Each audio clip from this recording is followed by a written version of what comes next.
Oke, kita mulai ya. Bismillahirrahmanirrahim. Assalamualaikum warahmatullahi wabarakatuh. Innal hamdalillah nahmaduhu wa nasta'inuhu wa nastahdihi wa nastaghfiruh wa na'udzu billahi min syururi anfusina wa sayyiati a'malina. May yahdihillahu fala mudhillalah wa may yudlilhu fala hadiyalah. Asyhadu an la ilaha illallah wahdahu la syarikalah wa asyhadu anna Muhammadan abduhu wa rasuluh amma ba'. Tuan-tuan dan puan-puan, muslimin dan muslimat yang dirahmati Allah sekalian, alhamdulillah. Pertama selamanya marilah sama-sama kita rafakkan syukur kepada Allah Subhanahu wa taala atas segala nikmat yang diberikan kepada kita. Dan kita dah pun melepasi bulan Ramadan. Syawal juga dah berlalu. Malam ini malam pertama bulan Zulqa'dah. Kan orang Melayu panggil Zulqa'dah. Tak mengapalah. Baik. Muslimin dan muslimat, dan alhamdulillah kita menyambung kembali kuliah mingguan kita, wacana wahai orang yang beriman, yang dibawakan secara langsung melalui penseriman audio oleh Akademi Tadabbur Malaysia menggunakan ataupun melalui platform Zoom dan juga Facebook Akademi Tadabbur Malaysia ataupun Malaysian Academy of Tadabbur ke yang Facebook yang baru. Baik, dan untuk malam ini rasanya dah habis lah kot raya ni. Ke ada lagi puan-puan? Baik. Saya belum dapat share skrin lagi ni. Okey, sambil-sambil itulah, sambil-sambil kita menunggu. Tak mengapalah. Untuk malam ini kita menyambung perbincangan kita ayat yang ke-6 dalam surah Al-Ma'idah.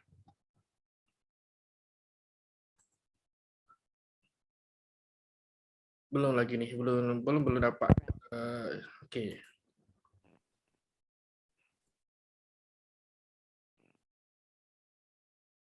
Ada ni, dah ada tertera pada ruang chat itu Malaysian Tadabbur Academy. Okey, alhamdulillah boleh kita share screen. Baik.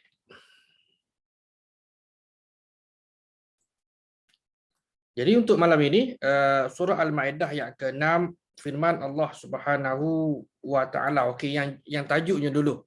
Sebab kita tukar daripada guna word kepada balik semula kepada penggunaan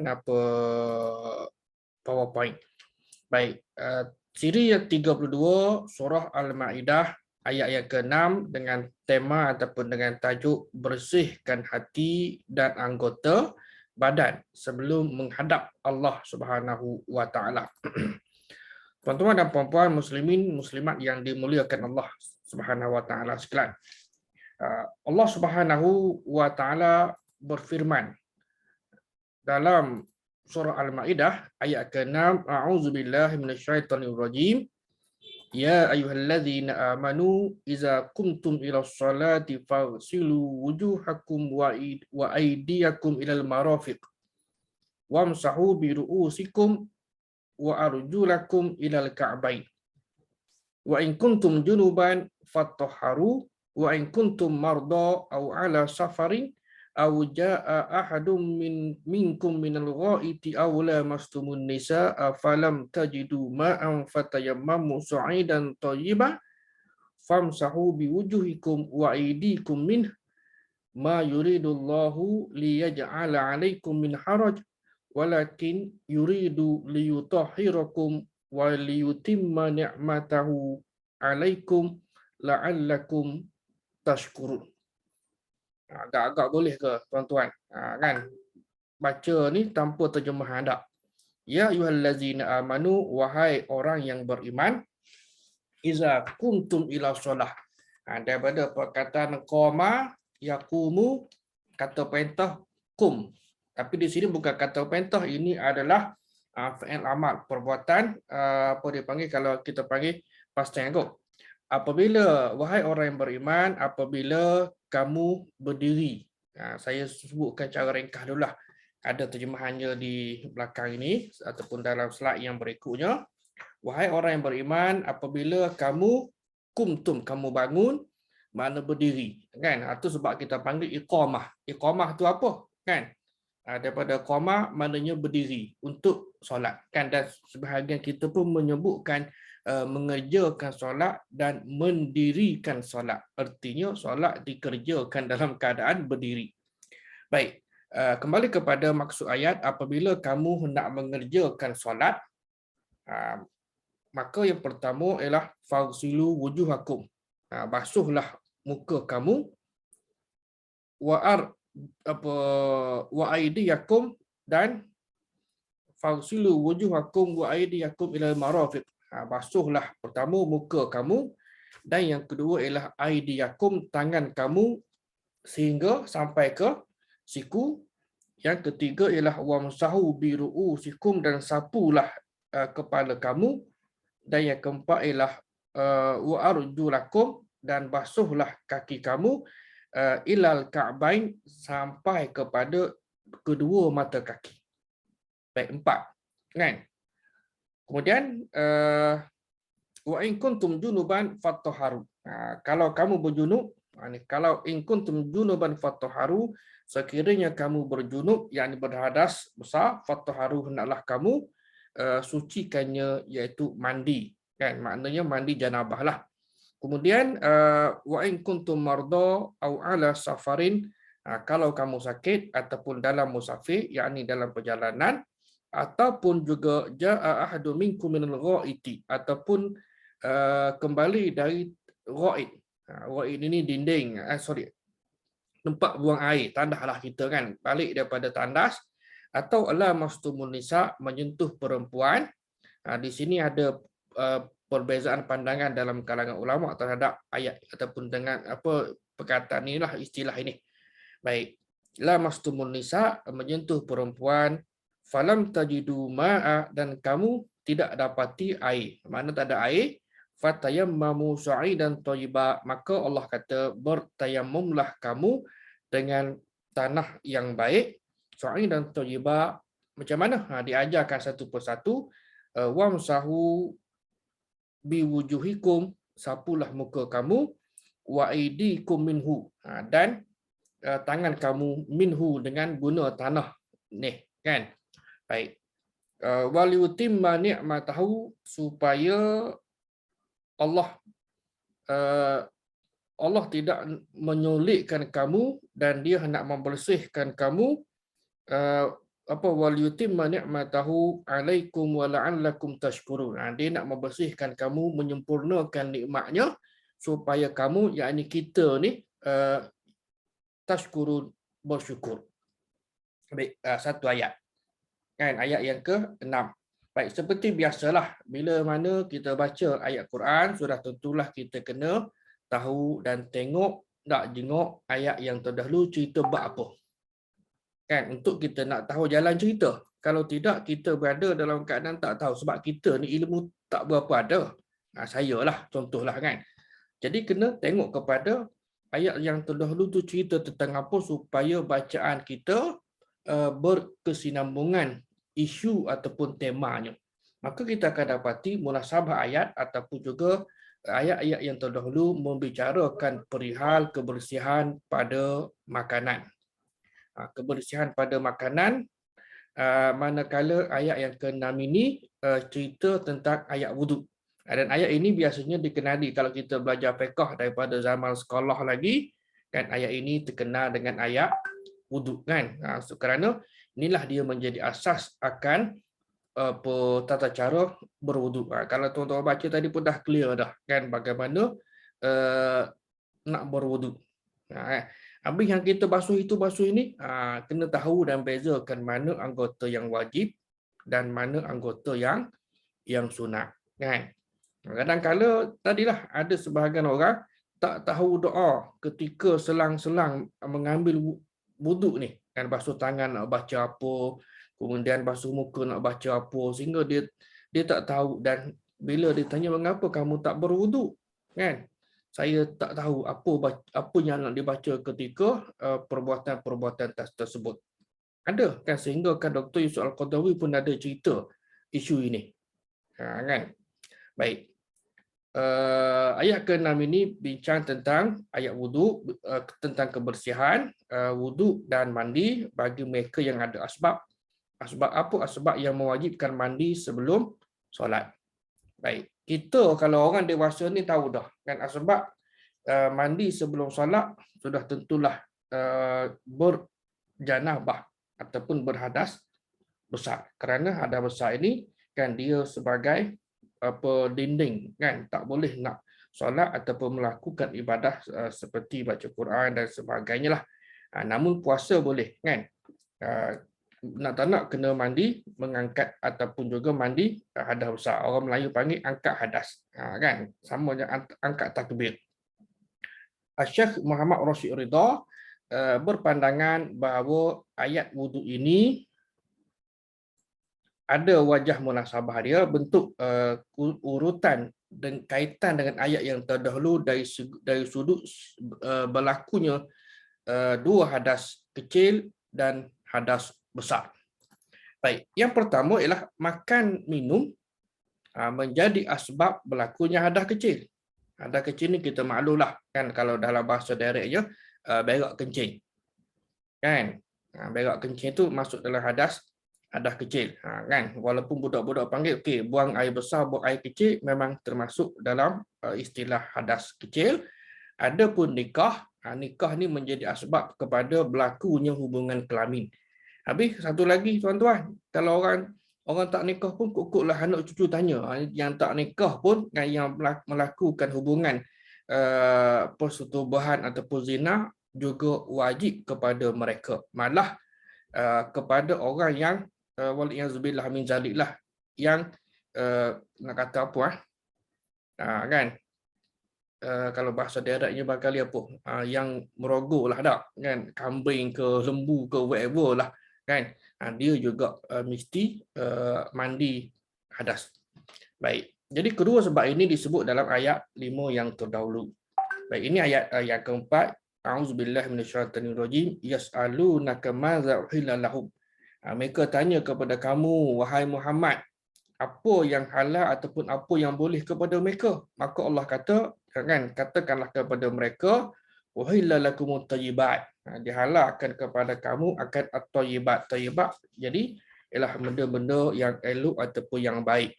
Ma 'allamtum minal jawarihi mukallibina tu'allimunahunna mimma 'allamakumullah fakulu mimma amsakna 'alaikum wazkuru smallahi 'alaihi wattaqullah innallaha sari'ul hisab. Baik, mereka tanya, tadilah maknanya Nabi, Allah suruh Nabi jawab, kan, dihalalkan kepada kamu yakni benda-benda yang baik, termasuklah juga buruan, binatang buas yang kamu dah ajar latih dia, kan, untuk berburu. Maka kamu mengajarnya menurut apa yang telah diajarkan oleh Allah Ta'ala kepada kamu. Kemudian makanlah dari apa yang kamu tangkap, sebut nama Allah, kan, sebut nama Allah maknanya masa nak panah ke, kan, ketika melepaskan busur panah dan sebagainya lah. Dan wattaqullah, bertakwalah kepada Allah, Allah itu amat cepat hisabnya. Manakala ayat kelima pula, kan, cerita bab apa dia, bab makanan. Al-yauma, hari ini, uhilla lakumut thayyibat. Hari ini maknanya masa itulah, kan, bukan kata hari ini 31 Mei dah, kan, ialah dihalalkan kepada kamu benda-benda yang baik. Wa ta'amul ladzina utul kitab, ada disebutkan di sini, pada hari ini dihalalkan kepada kamu yang baik-baik. Makanan sembelihan yang diberi oleh ahli kitab itu halal bagimu. Kalau dulu-dululah, dan hari ini ahli kitab ada tak? Tidak ada dah, kan. Kalau yang ada yang beragama Kristian, Yahudi itu, mereka bukan lagi ahli kitab, kan, kerana kitab mereka hari ini telah pun dikabingkan. Baik, jadi balik pada ayat yang kelima tadi, kan? Jadi makanan kamu halal bagi mereka, dan halal mengahwini wanita yang jaga kehormatan antara wanita yang beriman dan wanita yang jaga kehormatan antara ahli kitab. Maknanya di pihak awal kan boleh umat Islam ini berkahwin dengan ahli kitab.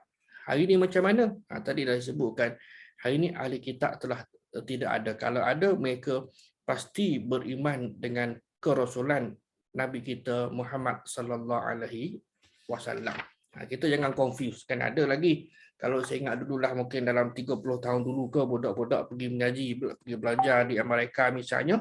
Oh, dia kata tak apa, ni ahli kitab, boleh masuk restoran mereka sebab apa? Mereka ahli kitab. Kan? Siapa kata? Sebab dia memahami bahawa agama Kristian dan agama Yahudi itu agama samawi. Sedangkan bagi kita, agama Yahudi dan agama Kristian itu lahir akibat tokoh tambah. Kan, akibat tokoh tambah pemuka agama. Kan? Dia bukannya agama yang dibawa oleh Nabi Musa dan Nabi Isa. Tak, kan Nabi Musa bukan pembawa agama Yahudi, Nabi Isa juga bukan pembawa agama Kristian. Mereka berdua adalah pembawa agama Hanif yang mentauhidkan Allah Subhanahu wa taala. Kan, tuan-tuan perhati tengok ajaran dalam Christianity kan 3 dalam 1, manakala bagi Yahudi mereka percaya kepada konsep 2 Tuhan lah, kan. Baik. Kemudian ini poin takat tu. Kan, poin takat tu maknanya perihal makan. Kan, kita ringkaskan begitulah perihal makan. Baik. Berbalik semula kepada poin yang ada dalam ayat wuduk yang kita bacakan tadi, ayat 6 dalam surah Al-Maidah. Baik. Perkataan wuduk ini dalam bahasa Arab, al-wuduk dan juga al-wada'ah. Sorry, al-wada'ah, bukan wada'ah ni silap ni. Al-wada'ah, Hamzah. Yang dari sudut bahasa maksudnya cerah, cantik, seri dan bersih dari kotoran dan cerah dari kegelapan dosa. Kita boleh fahamlah, kan. Wuduk maknanya cerah, cantik, seri, bersih dari kotoran, sama ada kotoran tadi itu kotoran hissi, benda yang boleh dilihat, ataupun kotoran maknawi, iaitu dosa lah, kan, yang dapat difahami secara makna. Adapun dari sudut istilah syarak, kan, wuduk ialah menggunakan air yang suci. Kita belajar bab air mutlak, kan, air mustakmal, air musyammas dan sebagainya lah, kan, jenis-jenis air ni yang mana satu untuk kita boleh bersuci. Kan, air embun boleh ke tidak, air sungai boleh ke tidak, aiskrim boleh ke tidak, kan, ais ataupun salji boleh ke tidak. Okey, menggunakan air yang suci untuk membasuh 4 anggota wuduk. Tadi ada dah dalam ayat tadi 4 anggota wuduk. Balik semula kepada ayat tadi, pertama fagsilu wujuhakum, basuhlah muka kita.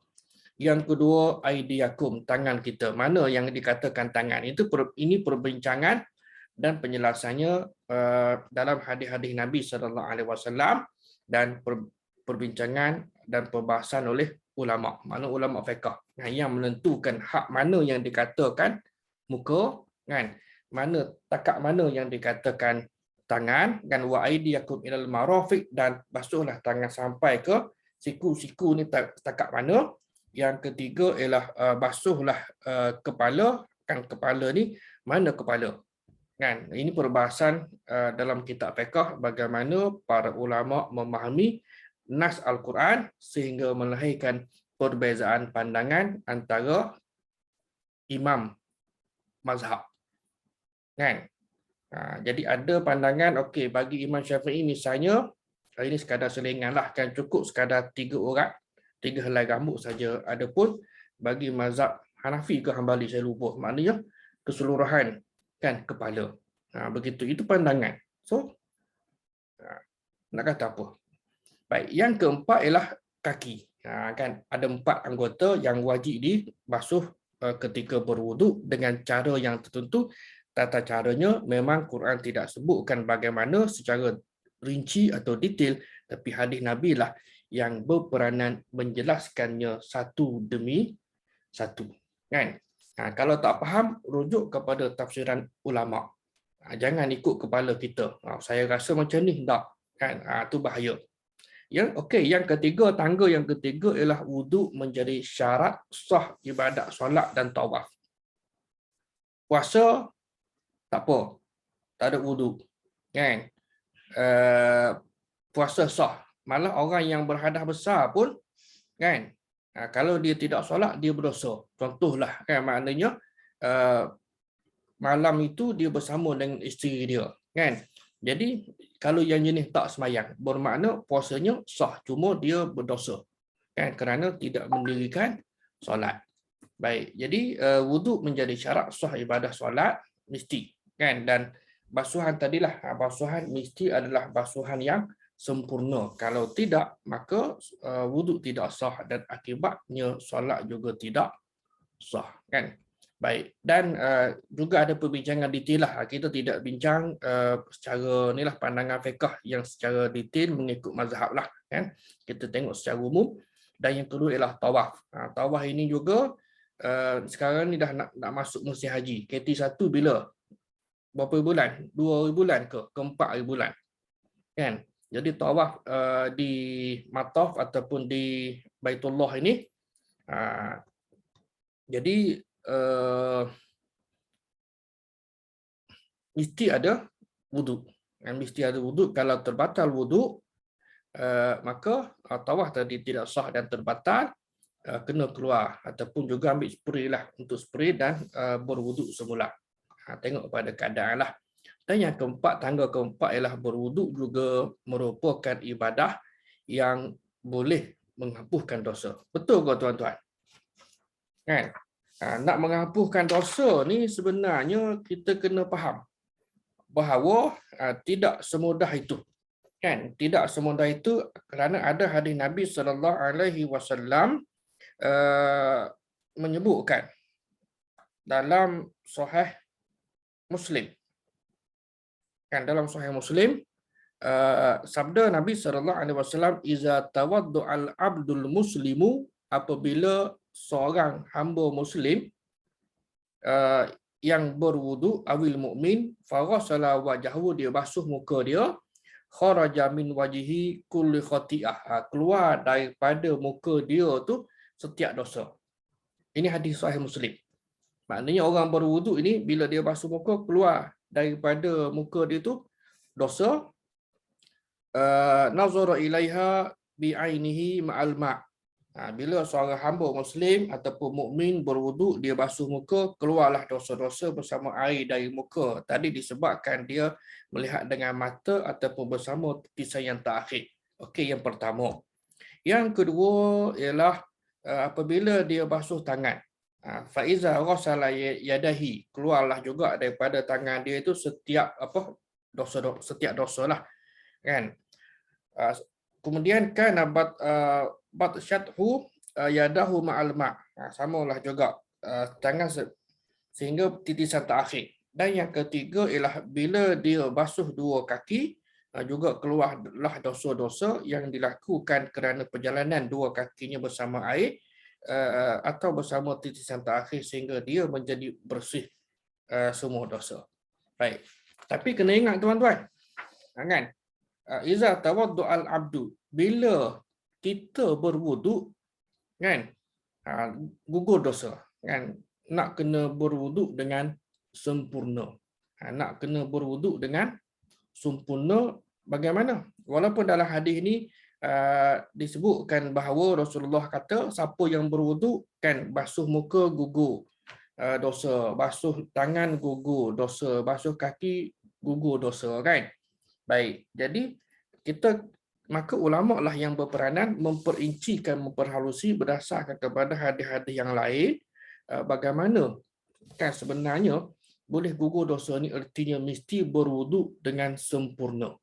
Mesti berwuduk dengan sempurna barulah menepati syarat. Barulah menepati syarat untuk mendapatkan ataupun digugurkan dosa-dosa tadi oleh Allah Subhanahu Wa Taala dek kerana wuduk yang dilakukan oleh hamba Allah tadi. Tidak semudah itu. Yang kadang-kadang kita alpa. Yang kadang-kadang kita jenis tidak cana, macam juga satu hadis yang menyentuh tentang solat hajat. Kan? Bila solat hajat ini, Nabi kata kepada seorang sahabat, maknanya fa'ahsanal wuduk, kena berwuduk dengan sempurna. Kan? Ini yang barangkali terlepas pandang oleh sebahagian masyarakat kita. Fa'ahsanal wuduk artinya berwuduk dengan sempurna, mengambil kira basuhan yang sunat juga. Barulah dikira sempurna kan, dan insya-Allah dia akan dapat keampunan. Wa illa fala, dan kalau tidak, tidak. Jadi benda-benda yang sebeginilah kita kena tahu dan kita kena faham serta mengambil peluang. Mengambil peluang kadang-kadang benda simple, tapi disebabkan orang tadi tahu, orang tadi itu buat atas dasar ilmu, maka mereka akan dapat lebih, yakni pahala ganjaran berbanding dengan orang yang buat tanpa ada ilmu. Kan? Contohlah masuk masjid tak? Kan, selepas masuk masjid, okey, selepas daripada solat tahiyatul masjid, kan, duduk niat iktikaf. Simple je, kan? Berbanding dengan orang yang tak tahu, dia duduk juga dalam masjid tapi tidak niat iktikaf. Begitulah lebih kurang. Baik. Kemudian baru masuk, okey. Yang ni. Iza qumtum ila solah, bila kamu berdiri nak solat. Ahli tafsir ada dua pandangan tentang frasa ini, sama ada yang berkehendak ataupun bersedia untuk solat.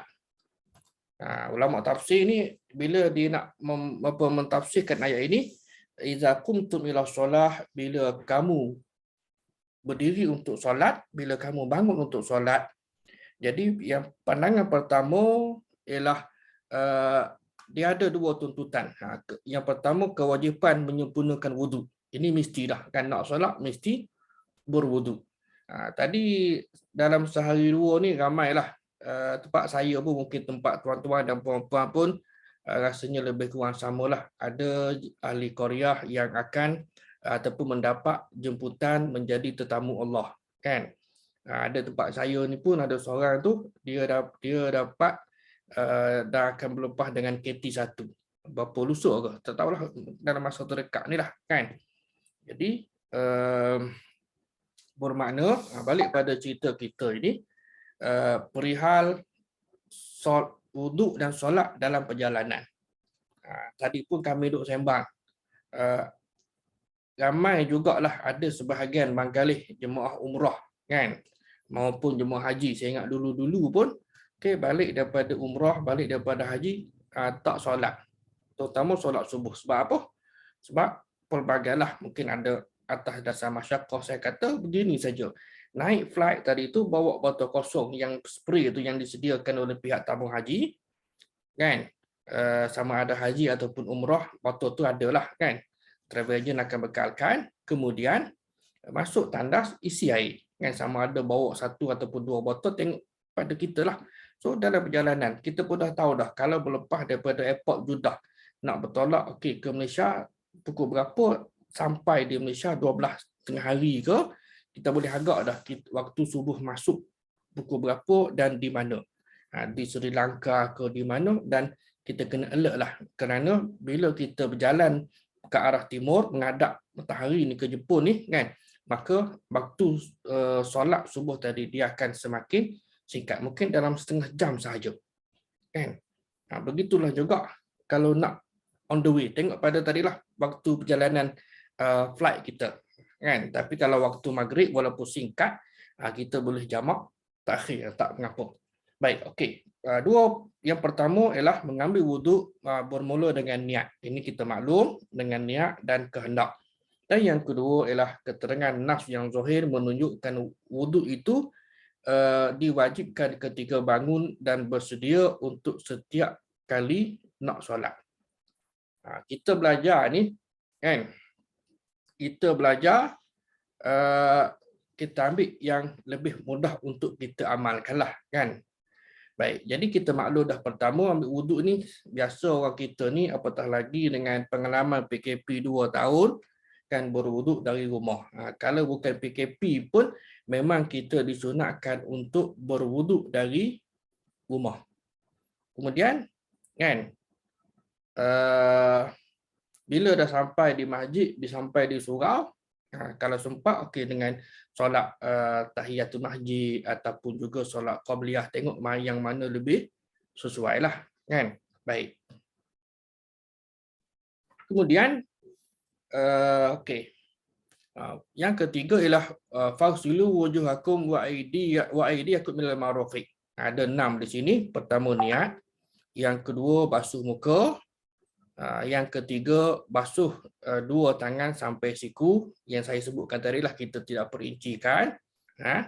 Kemudian yang keempat ialah menyapu 1 juzuk daripada kulit atau rambut yang ada. Habis kalau saya ni tak ada rambut macam mana?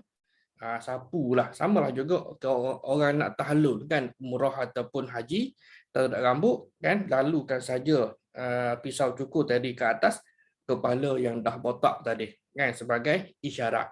Dah kata nak cukur rambut dah tak ada, kan, takkanlah benda yang mudah sebegitu tu pun tak boleh nak fikir. Tapi manalah tahu manusia ni macam-macam pesing kan, macam-macam ragam. Baik. Dan yang ke apa 1 2 3 4 5 sapu kaki. Sapu ni maknanya basuhlah, basuh kaki. Biasa kalau anak-anak cucu kita ni, budak-budak ni dia orang tua pun barangkali ada juga bahagian belakang tumit ni yang tidak kena air kan. Biasa kalau basuh dengan menggunakan air pilih ataupun paip ni, pusing macam tu barangkalilah kebarangkalian. Dan saya ingat dalam sebulan 2 itu ada seorang bercerita. Dia kata basuh, tengok kata kan, ini antara tip dari sudut kesempurnaan. Iaitu tuan-tuan perhati tengok, basuh 2 tangan sampai ke siku. Ada orang dia berwuduk menggunakan air pilih ataupun air paip ini kan, di surau ke di rumah ke kan, dia basuh daripada siku dulu. Dia letak air, maknanya paip ini kan, dia apa panggil, lalukan air ke siku kemudian demikian. Sedangkan dari sudut nas Al-Qurannya adalah membasuh kedua tangan dari siku, artinya dari atas ni, dari pergelangan tangan ni ke siku. Habis kalau saya buat reverse tu macam mana Ustaz? Sah ke tidak? Sah kan? Sah tu salah kerana kamu dah basuh keseluruhan anggota yang wajib tadi, daripada pergelangan tangan kan, daripada pergelangan ini sampai ke siku, salah. Cuma dari sudut afdal dan kesempurnaan, kerana nas agama iaitu ayat Quran menyebutkan sebegitu. Maka kan dalam konteks kita ibadah ni adalah kita ittiba', artinya follow kan, maka ikutlah nas sebagaimana yang Allah Subhanahu wa taala sebutkan dalam Al-Quran, dan juga diperjelaskan secara detail oleh Nabi kita sallallahu alaihi wasallam. Kadang-kadang berlaku, perhati tengok kan, ada orang okey tak apalah dia ambil kan daripada sini. Kalau kolah tu okey. Dan kolah diri pun kalau ada lagi setengah tempat ni yang menggunakan kolah pun ada juga. Dia bergantung kepada bagaimana seseorang tadi itu memahami. Kita nak harmonizekan, kita nak perbetulkan, tidak semudah itu. Nak orang yang berumur dia tengok atas bawah kan. Kadang-kadang dia tak kata apa. Tak apalah. Kalau dia kata aku makan garam lebih dulu pada kamu, kita nak kata apa? Pelan-pelan lah kan. Kita bantu masyarakat dalam perkara-perkara yang sebegini. Walaupun benda-benda yang sebegini ini adalah benda yang sunat sahaja. Kadang-kadang benda jadi sensitif. Baik, dan mesti ikut urutan lah, tertib kan. Kalau tidak tertib kan, basuh kaki dulu ke, walaupun ada di sana pandangan, tapi kita ambil cara urutan, kita jagalah supaya wuduk kita itu sempurna sebagaimana yang disebutkan dalam Al-Quranul Karim. Sebab dari sudut akal manusia dia akan tanya, saya basuh kaki dulu macam mana Ustaz? kan, saya reverse. Kan, ada macam-macam manusia ni. Kan, walaupun sebahagian pada mazhab kata tidak sah, namun ada pandangan. Tapi bagi kita ambil lah sebagaimana yang kita tahu dan kita buat. Wa in kuntum junuban fatahharu. Kalau berjunub, sucikanlah. Kan, kalau berjunub, sucikanlah, artinya berhadas besar. Diambil daripada perkataan janabah yang bermaksud satu keadaan yang berlaku akibat persetubuhan. Ini kita maklum, kan, daripada perkataan kan, kalau jamban bijambin, ada juga teori ni, kan. Akhirnya lahirlah perkataan jamban ataupun tandas, kan. Janabah ni maknanya jamban inilah yang bersebelah, yang sebelah inilah maknanya berlakunya ataupun hubungan kelamin lah, bahasa yang lebih lunak sikit. Baik, nas di atas ini mewajibkan mandi kepada orang yang melakukan persetubuhan ataupun hubungan kelamin tadi. Ini juga kita maklum, iaitu menyiramkan air, meratakan air ke seluruh badan, kan. Sampai ke tempat-tempat yang lipatanlah di kawasan mata, cuping telinga, lipat belakang lutut dan sebagainya, kan, tempat yang tidak mudah sampai air dah, orang yang rambut panjang, lelaki ke wanita ke, kan, dan sebagainya lah. Baik, ungkapan fatahharu mengisyaratkan bahawa penting mengambil perhatian yang lebih kepada menyucikan badan dengan mandi. Kalau musim sejuk, kan ada solution tak? Sama ada cari heater, panaskan air, dan kalaulah keadaan yang ekstrim, kan, ada keharusan untuk bertayamum untuk nak menghilangkan hadas besar tadi, kan. Ada, itu perbincangan fiqh, kan. Baik, tuan-tuan dan puan-puan yang dimuliakan Allah Taala. Kemudian, okey, frasa yang seterusnya ialah kalau kamu marda, sakit. Yang kedua, musafir. Yang ketiga, mari daripada bilik ayah, kan, ataupun yang keempat ialah pegang wanita tapi tak ada air, maka Allah kata bertayamumlah, kan. Fatayammamu sa'idan thayyiba, kena tayamum dengan debu tanah, dan ditunjukkan di sini, maka caranya adalah basuhlah biwujuhikum, muka kamu, wa aidikum minhu, dan tangan kamu daripada su'ain dan thayyibah, daripada debu tanah tadi. Baik, frasa ini menjelaskan sebab keharusan tayamum kepada orang yang diwajibkan berwuduk ataupun mandi. Kan, kita maklum tak, dalam satu kisah seorang sahabat, saya lupa nama dia, sahabat ni pergi perang. Mungkin tuan-tuan ingat, malam tu dia tidur wet dream, kan, mimpi basah tak. Lalu ialah medan perang ni nak mandi macam mana, kan, kalau tak nak dalam konteks mereka tu air pun susah. Lalu dia berguling-guling, mana kepahaman dia meratakan air ke seluruh badan, lalu berguling-guling macam cerita Hindustan, kan, untuk meratakan debu ke seluruh badan. Lalu pergilah jumpa dengan Nabi SAW, dan Nabi terangkan bahawa solusi penyelesaiannya adalah senang saja, iaitu bertayamum, kan. Kalau kamu berhadas besar disebabkan ketiadaan air. Okay, pertama, tidak ada air ataupun bimbang, bekalan tadi tu limited. Contoh kalau rumah kita sendirilah, kan, di Lembah Kelang saya ingat ada krisis air kritikal tahun bila, 98 ke dulu, kan, jatuh air. Jadi tengoklah kalau dah habis air tangki, kalau orang duk ramai, kan, ahli keluarga ramai, memang sehari habis, kan. Jadi bermakna habis macam mana? Kena cari air di luar. Kalau tidak ada juga, walaupun ada air tangki, kan, untuk minum, kan, dan kena jimat-jimat lah. Biasa kita ni kita ingat kalau dalam konteks berwuduk, saya rasa tak ada masalah. Ambil botol yang berapa, 500 liter tak, kan, mililiter separuh ni, kan, yang setengah liter tu mineral water ni boleh untuk kita berwuduk. Ada orang dia tengok tak boleh tak, saya kalau satu botol 1 liter pun, saya tak yakin, saya tak boleh berwuduk lah. Tuan-tuan macam mana? Biasakanlah untuk berwuduk menggunakan air, kan? Sama ada yang setengah liter ataupun 1 liter ni dah banyak dah. Kan? Hari ini mudah dengan adanya spray saja, tak lebih menjimatkan air. Kan? Baik. Yang kedua ialah uzur dari menggunakan air.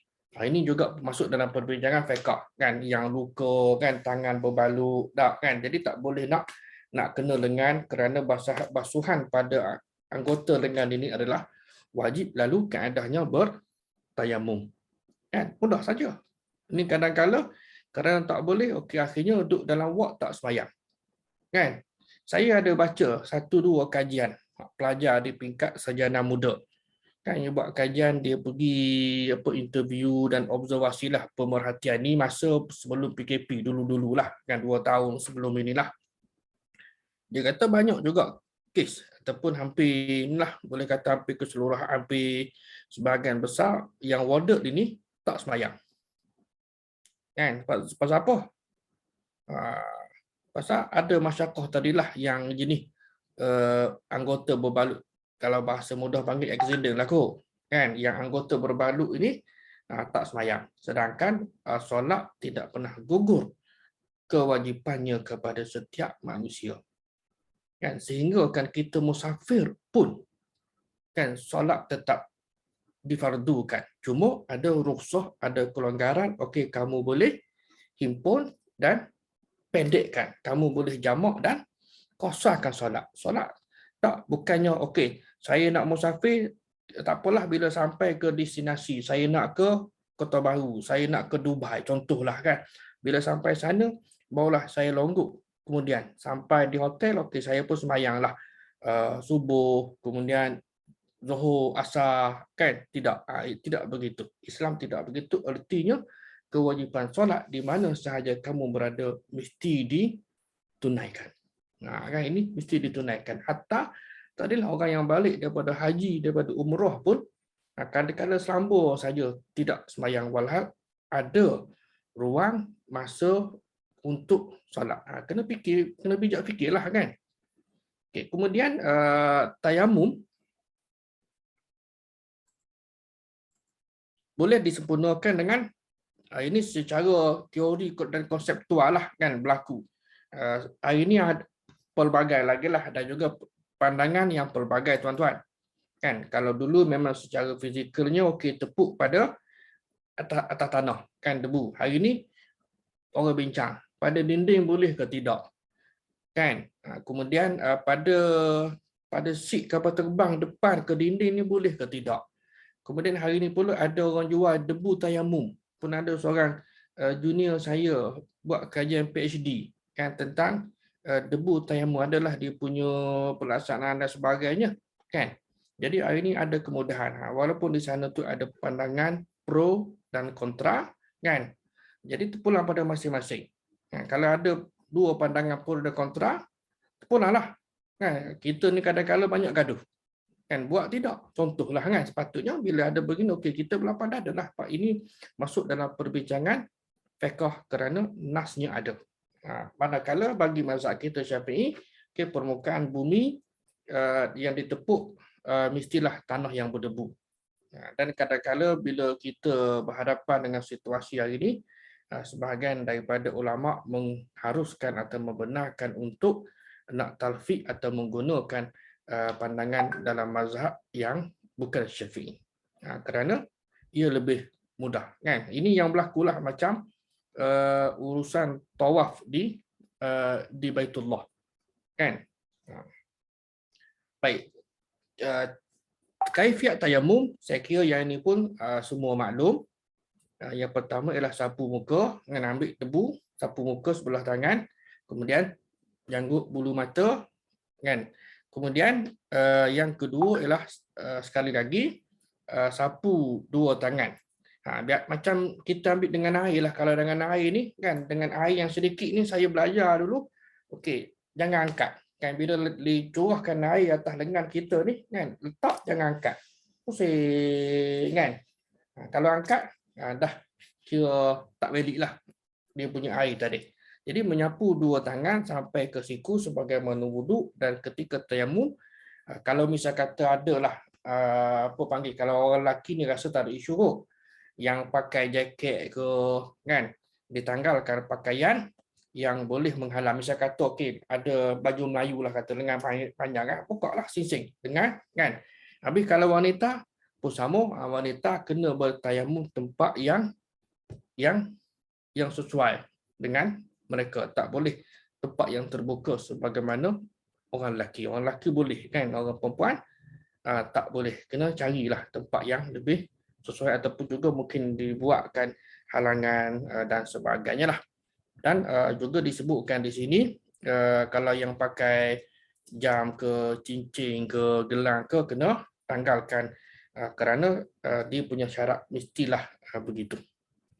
Baik, tuan-tuan dan puan-puan yang dirahmati Allah sekalian. Okey. Kemudian yang akhir, ma yuridullahu liyaj'ala 'alaikum min haraj. Allah tak nak kita ni susah kan, kerana tidak ada air atas dua sebab tadilah kan, hadas besar dan hadas kecil kan, untuk nak bersuci, mengangkat hadas ataupun mandi hadas. Jadi ada kelonggaran, walakin akan tetapi yuridu, Allah nak apa dia, supaya kita ni bersih dan dapat menyempurnakan nikmat dia, dan dengan itu kita dapat melaksanakan tuntutan ibadah kepada dia, la'allakum tashkurun. Semoga kita ni bersyukur. Baik, ayat ini juga ataupun frasa ini juga menjadi dalil adanya rukhsah, kelonggaran melaksanakan perintah berwuduk bila ada masyaqah ataupun kesulitan. Kalau ada kesulitan, dan kesulitan ini pula janganlah kita pula tafsir ikut kepala kita.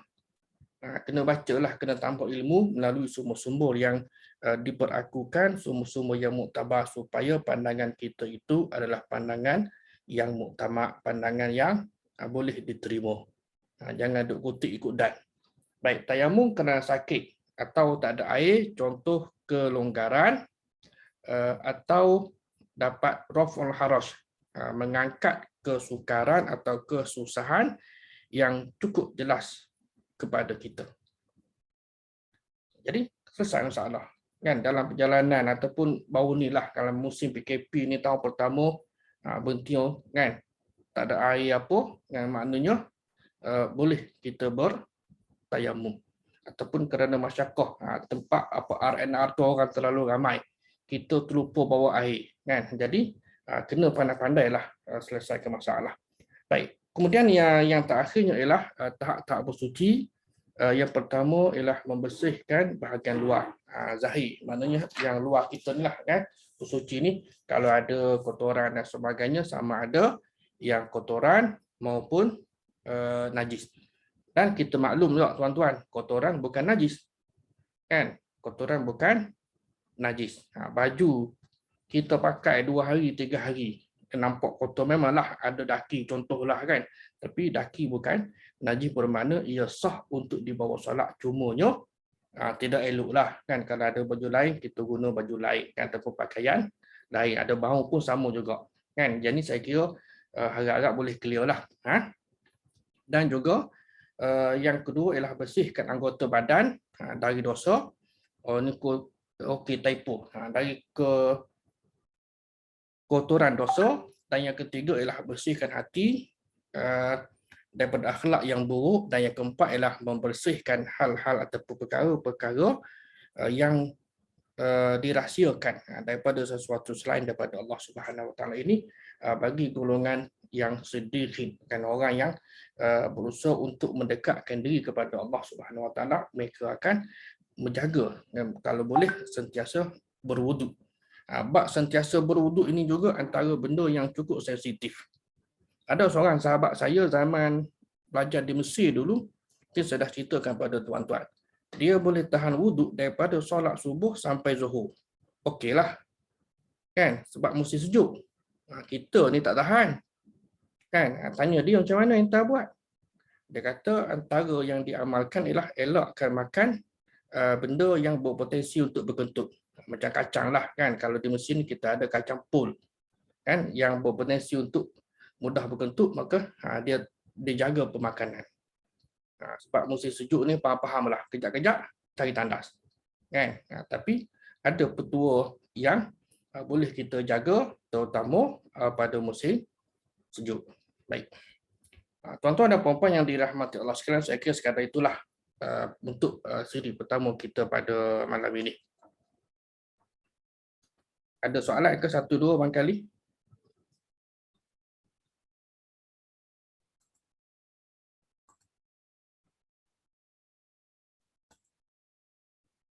Okey, ada soalan dari siapa ni? Puan Syahira Faiz. Ustaz, maaf nak bertanya. Jika dalam keadaan haid, bolehkah mengambil wuduk sebelum tidur seperti mana kebiasaan sebelum haid? Boleh, tak ada masalah. Kan? Tidak ada masalah pun.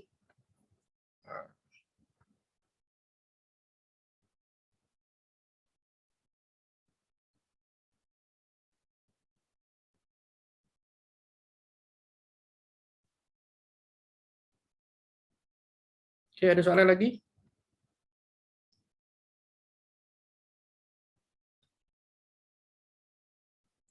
Tak ramai kot yang tahu. Tak apalah, insya-Allah pada siri yang berikutnya lah, mudah-mudahan.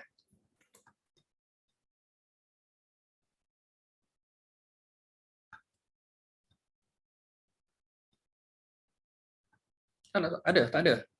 Okey, kalau tidak ada soalan, saya sekali lagi ucapkan jazakumullahu khairan katsira. Terima kasih atas perhatian dan kerjasama tuan-tuan dan puan-puan. Dan seperti biasalah, kita ada ruang untuk infak dan sumbangan ikhlas untuk memastikan kelangsungan kelas-kelas anjuran Akademi Tadabbur Malaysia ini bolehlah disalurkan ke akaun Bank Islam Berhad atas nama Tadabbur Malaysia. Mudah-mudahan infak yang tuan-tuan dan puan-puan bagikan tersebut akan mendapat ganjaran yang sewajarnya daripada Allah Subhanahu Wa Taala. Jadi kalau tidak ada soalan, saya tangguhkan kuliah kita di sini. Aku qauli hadza, astaghfirullahal azim li wa lakum. Wassalamualaikum warahmatullahi wabarakatuh. Wa ila liqa, insyaallah kita jumpa pada kuliah yang berikutnya.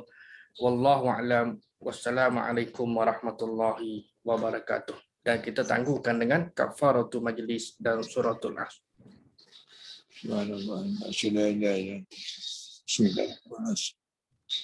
Innallazina amanu wa tawabbasu. Waalaikumsalam Ustaz. Syukran. Terima kasih. Terima kasih semua. Terima kasih Ustaz. Assalamualaikum. Assalamualaikum warahmatullahi. Hari Raya Ustaz. Lama tak jumpa. Raya dah lepas dah masuk bulan lain. Dah masuk bulan lain Khamis ni. Ha? Dah masuk bulan lain lah.